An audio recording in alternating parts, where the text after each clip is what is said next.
prioritize the activities of citizens and people that are living in the country.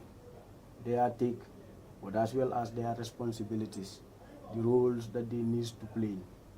How do they work amicably with the local authorities who are found at the village levels to make sure they mitigate and redress crimes in their areas. So through people-centered approach, people will be the police in their various communities. So, and this will also help the police ease their job. You understand that the police, when it comes to crime prevention, will be limited. Because the people that are living in diverse areas in their various communities will also have great responsibility as per the safety and welfare of their lives and also their properties in their communities. So another important approach that the community policing unit is coming up with in line with the strategic plan is partnership. Community policing unit recently observed, they sit and discuss and observe that through partnership, but with relevant stakeholders, we can achieve a lot. Because the police cannot do it alone. So there is the need for partnership for various stakeholders, relevant stakeholders who are key actors in this district to come forward and also contribute their quota. Among these partnerships are the CSOs, civil society organizations, civil society groups. They are also partners. We have the youths.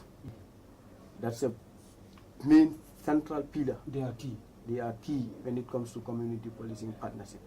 We believe they are relevant stakeholders. Because when you look at crimes in the Gambia, most of the time those that commit crimes are the youths. And youths are the architects of every country's development. So if these youths are left behind, we call to combat crime.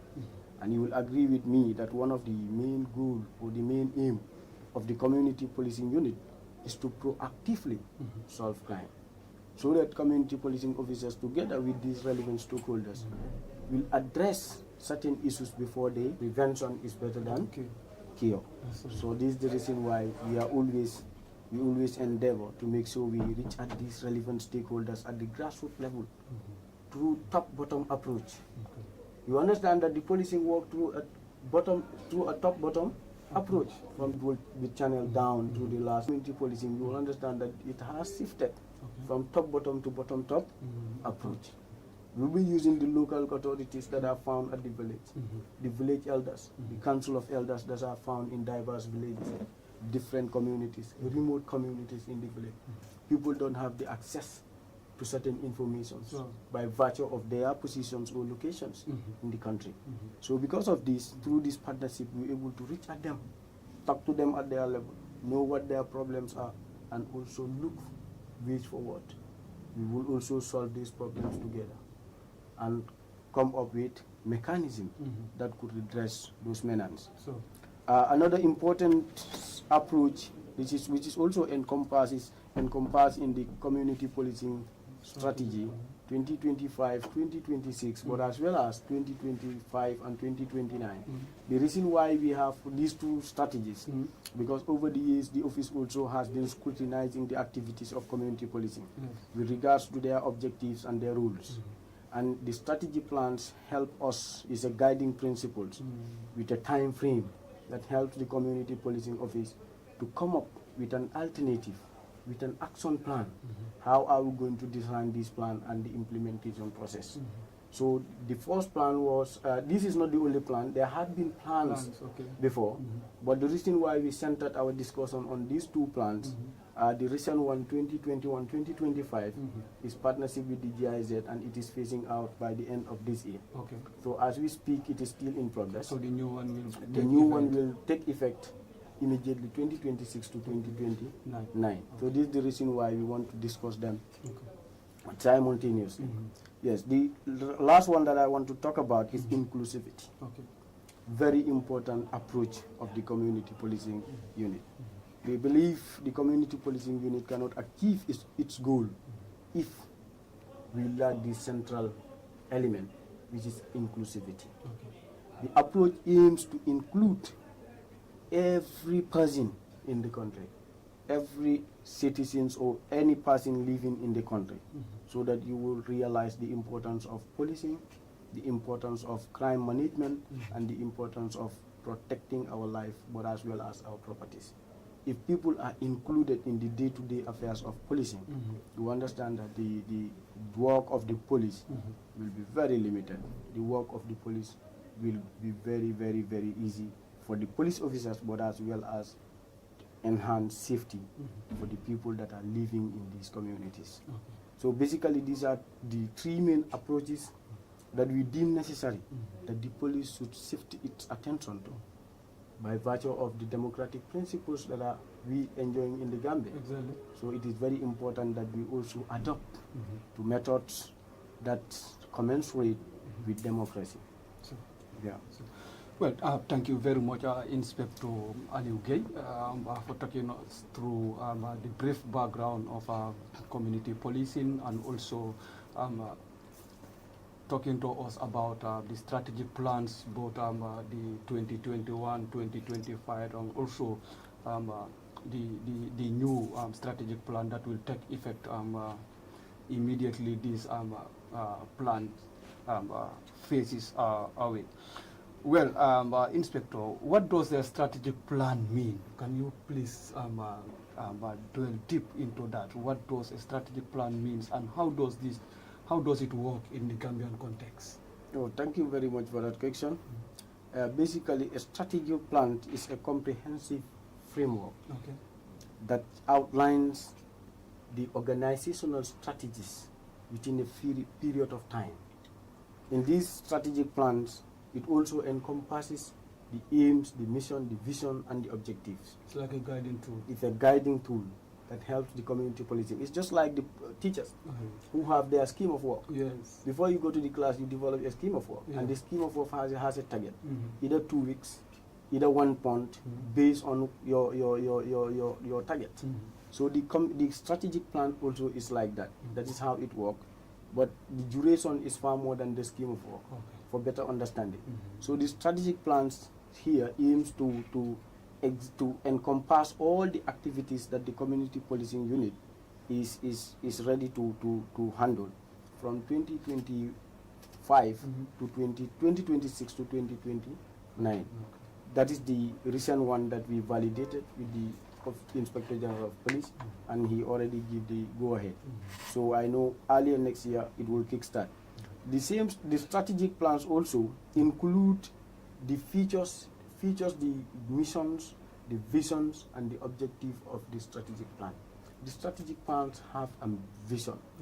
The vision is what the strategic plans is looking for, is eyeing for, is aiming to achieve by the end of the day. You understand? So these are all enshrined in the strategic plan. So the mission is, what did the strategic plans aim to reach at? Where do we want to reach at? What is the target? You will see that the target among the people, that groups that are targeted are marginalized groups, youths, underprivileged societies or communities, remote villages in the Gambia. Because sometimes it is difficult. Some people don't. It is not that they don't want to interact with the police, but it is their misconception about the police. But if you reach at these people at different communities, at different level, tell them their rights, but as well as their responsibilities. Tell them their civic duties. Tell them their rules, what they need to play when it comes to community policing.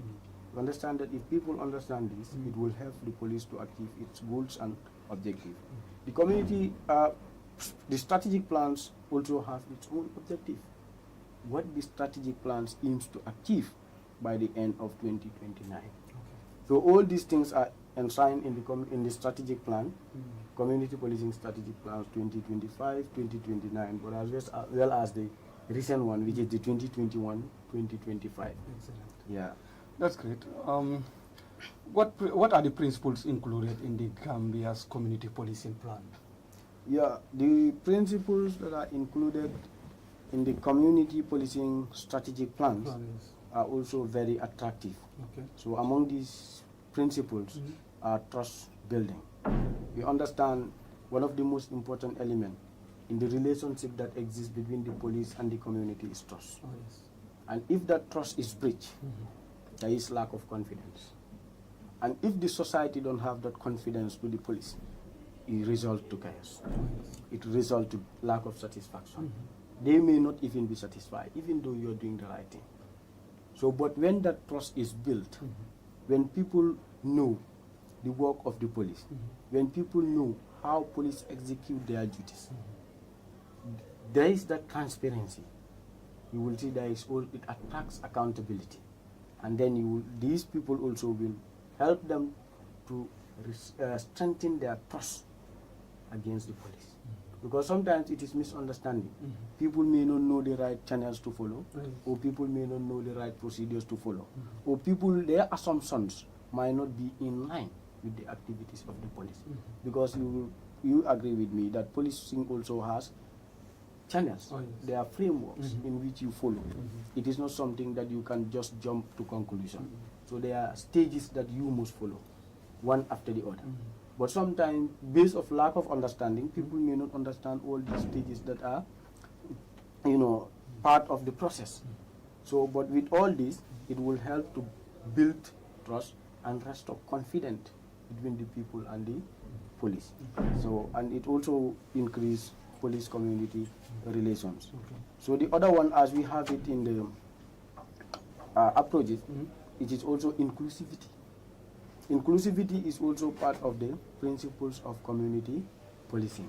Because as I told you, we believe we are 6 and 9. The police cannot go without the society. And the society cannot go without the police. Because we need each other. As long as society exists, we live together, we work together, there is the need for security. And there are bodies that are entrusted by the Constitution to work on the security of the state. And this is no other body but the police. So you see that there is always that interaction between the community and the police. So inclusivity is fundamental. It is very, very important. You must include the society so that the society will see themselves as an actor in the game.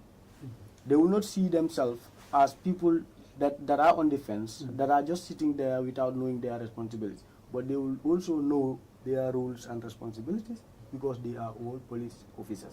Every patriotic citizen is a police officer. And Mr. Robert Peels, it will tell you that every police officer, police is the community, but the community is also the police. So always there is that inclusivity. Yes. The other principle that we have is collaboration. It's an organizational transformation. Through this transformation, it requires collaboration. Who are the people that you collaborate with? The right stakeholders that you collaborate with. Why do you collaborate with them? Because sometimes you may go out maybe for an outreach program, but with different methods. What is your agenda? What are the targets? What are the targeted groups that you aim to reach out to? What are the type of topics that you want to discuss? Whether these type of topics affect the community that you targeted. Is it suitable as per their culture? We all understand the Gambia, we live in a conventional laws.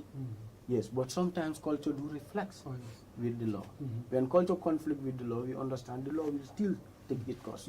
That's the supremacy of the Constitution. Yes, but still now, we are aware of culture. We are aware of how culture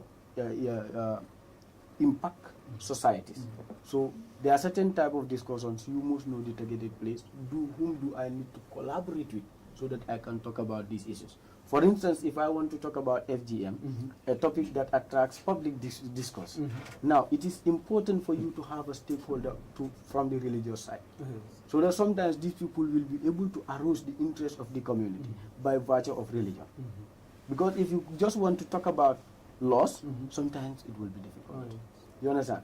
So this is the reason why it is very important to know those that you collaborate with and what type of topic of discussions do you aim to achieve.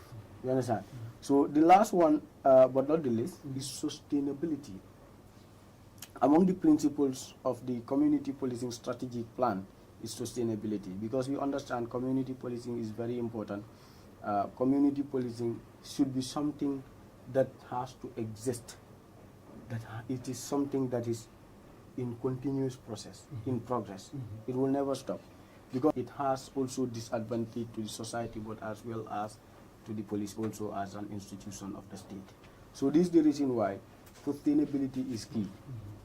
In these strategic plans, help up with the mechanism, with the policies, with guiding principles. How do we think the police as an institution will help sustain this unit and its operations? Community is challenging, but we have to sustain community policing. Of course. Its sustainability is key. Oh, yes. So it is here to stay. This is why it is also part of the principles of community policing.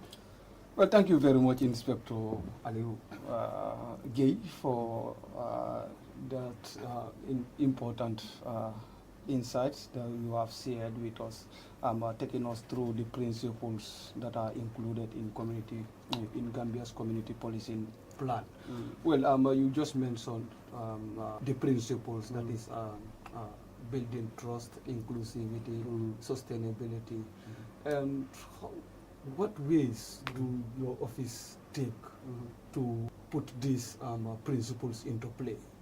Yeah, among the mechanisms through its strategic plan is school visits.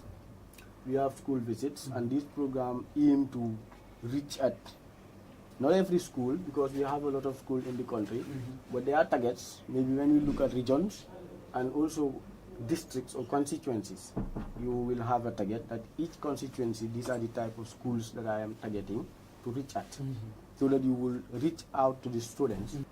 They are the future leaders. You need to talk to them to help them know the importance of community policing, so that they will know what community policing is about. It's all about what are their activities, what are their area of responsibility, but as well as those for them also as students, what are their take when it comes to security? What is the interest of them in security? What do they need to do? Do they need to report, or do they need to do anything to enhance security and lasting peace in their societies? So this is why this is very important. Among the initiatives we do is school visit. So another one that we do is community outreach programs. That one has been ongoing, and it is still ongoing. We have series that we do. These are sensitization programs that aim to reach at every member of the society, every person that is living in the society. And when villagers come out, or community members come out in their large numbers, gather, but the targeted group is our women and the youths, authorities, etc. These people will come out, and we will discuss pertinent issues concerning security matters. How do we redress those issues, and what are the plans for what are the causes of these crimes that are happening, what time, but as well as what are their constraints, and what do they need to know about the police. You understand? So these are some of the initiatives that we do. We also have partnership patrol. We do patrol, where we go out for police visibility. We go to the community, talk to the people, know their problems at diverse areas, what type of security threats do they encounter, and how does it happen. And if we know, when we come back to the office, it helps us formulate policies, or it helps us generate directives that will help the Gambia Police Force to tackle those such menaces. So these are some of the initiatives that the community policing unit is doing through the strategic plan 2025-2029 to make sure we achieve lasting peace. Policies, when you reach out to the community and come know their problems, you come back to your office and make those policies. Do you make a follow-up, to make sure that the police implement those policies? There, thank you very much. Very important question, because recently we see the impact. Like when we come, we give feedback. When we give feedback to the command, we follow up. It's very, very agile. It's a woman with substance. I know you know him. Superintendent Mariama Jallow. And she is very bold. So we do follow up, and we also see the outcome. Because I can give you a vivid example. Recently, there was a with certain police numbers, contact numbers, where people can call when they have emergencies. So these were issues that were raised during community outreach programs, concerns and that we submitted in our report. And at the end of the day, we see it surface. So this will help us understand or assess whether we are making is the command doing in terms of our response, the response that we are having from the community. So that is one of them.